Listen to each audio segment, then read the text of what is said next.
70 लाख का एक पेड़ लाल चंदन का बिकता है, लेकिन फिर भी ये हमेशा सांपों से लिपटा हुआ क्यों रहता है?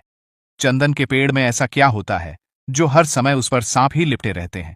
आखिर पूरी दुनिया की स्मगलिंग में से लाल चंदन की स्मगलिंग ही सबसे ज्यादा क्यों होती है?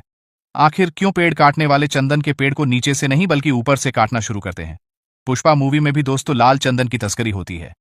अब आखिर ये इतना खास क्यों है? सभी सवालों के जवाब जानने के लिए वीडियो के आखिर तक हमारे साथ जुड़े रहिए। तो चलिए वीडियो को स्टार्ट करते हैं। सबसे पहले दोस्तों आप एक बात जान लीजिए कि चंदन के पेड़ को जब भी काटा जाता है तो उसे बाकी पेड़ों की तरह नीचे से नहीं बल्कि ऊपर से काटा जाता है। दरअसल ऐसा इसीलिए क्योंकि चंदन के पेड़ की जड़ों में जहरीले सांप भरे पड़े रहते हैं और ये बात पेड़ काटने वाला भी जानता है कि अगर ये चंदन का पेड़ है तो फिर इसे नीचे से काटना मतलब मौत को दावत देने वाली बात होगी।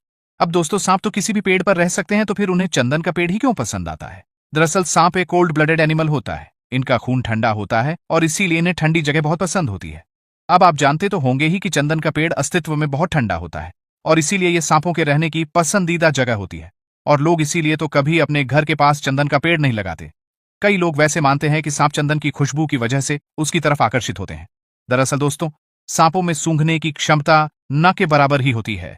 इसके अलावा एक समय पर वीरप्पन नाम का खूंखार डाकू लाल चंदन की तस्करी के लिए ही जाना जाता था। चंदन के एक पेड़ से किसान करीब 40 से 50 हजार रुपए आराम से कमा सकता है। लेकिन दोस्तों चंदन के पेड़ से पैसा कमाना बिल्कुल आसान नहीं है, क्योंकि चंदन के पेड़ को बढ़ने में 20 से 30 साल तो लग ही जाते हैं। चंदन का पेड़ कितना कीमती है इसका अंदाजा आप कुछ ऐसे लगा सकते हैं कि सरकार ने इसकी खरीदी पर रोक लगाकर रखी है। सिर्फ सरकार ही चंदन के पेड़ को खरीद सकती है। कोई भी किसान चंदन की खेती जरूर कर सकता है, लेकिन इसे कब और कैसे बेचना है, कहां पर एक्सपोर्ट करना है, सब कुछ सरकार तय करेगी। इसके अलावा चंदन का इस्तेमाल परफ्यूम में और आयुर्वेद में किया जाता है। आयुर्वेदिक दवाइयां, औषधियां और ब्यूटी प्रोडक्ट्स में चंदन का इस्तेमाल होता है। दोस्तों हमारे भारत में तमिलनाडु और आंध्र प्रदेश की 2-3 जगहों पर ही लाल चंदन पाया जाता है और बाकी आपको यह भारत के किसी भी इलाके में नहीं मिलेगा। चीन और जापान में दोस्तों लाल चंदन की लोग करोड़ों की कीमत देने को तैयार रहते हैं और इसीलिए लाल चंदन के लिए एक्सेस नकली के केस सामने आते रहते हैं। मारकाट वहां होती रहती है। इन पेड़ों की सुरक्षा के लिए तो एक स्पेशल टास्क फोर्स भी बनाई गई है। इसके अलावा दोस्तों क्या आप जानते हैं कि दुनिया में ऐसे भी खतरनाक पेड़ हैं जो इंसानों की जान लेने के लिए ही बने हैं?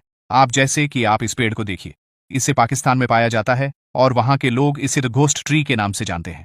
आप सोच रहे होंगे कि यह इन पेड़ों का ऐसा हाल कैसे हुआ है।